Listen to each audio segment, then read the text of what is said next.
Now, as Rachel said, it is going to take a long, long time to rebuild. Where do you begin, though? Well, Ed Blakely is a global disaster recovery expert who has some idea. He helped rebuild New Orleans after Hurricane Katrina, and he helped plan New York after September 11. Well, Ed joins us now. Good morning to you, Ed. Gee, from your experience, any idea, can you estimate how long it might take for Haiti to recover from this? Well, the international experience will take 5 years before things are stabilized. That is, you're able to provide regular food, power, and so forth in a situation like this, and another 15 to 20 years for full recovery. Tell me, where do you start? I mean, what are the biggest challenges? Is it, I guess, logistically, you've got to clear before you can even start to rebuild, don't you? Yes, you do. And I think one of the things that people tend to want to do is to build back right where they were. And that may not be the best course of action.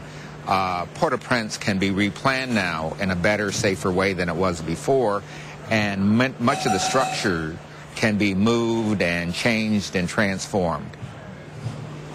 But Ed, will they do that logistically? I mean, I read that the Americans, you know, we've seen President Obama and also Clinton and Bush saying, you know, this is our chance to do amazing things with Haiti. But will that actually happen, or do you think the Haitians will want it to be, as much as possible, how they used to have it?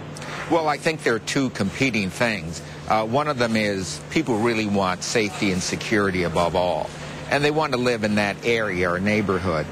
The way I would start is developing what you might call camps or villages around the city for people to go to for safety and security, and at the same time involve them in the rebuilding of neighborhoods so they go back into their neighborhoods, maybe in different locations, but they'd still be neighbors. That's what people really want. So from your perspective, is there any way that anything positive can come out of this? Well, I think there are a couple of things that come positive out of this. One of them is we have to be careful ourselves. The fires in Melbourne could have touched the city, so we have to be careful. It's like I always say, I'm not going to have an automobile accident, but I'm wearing my seatbelt. So we have to start wearing our seatbelt. The second thing that comes out of this is Port-au-Prince can be rebuilt with modern infrastructure. We just heard the infrastructure there was crumbling. Now's the time to do it right.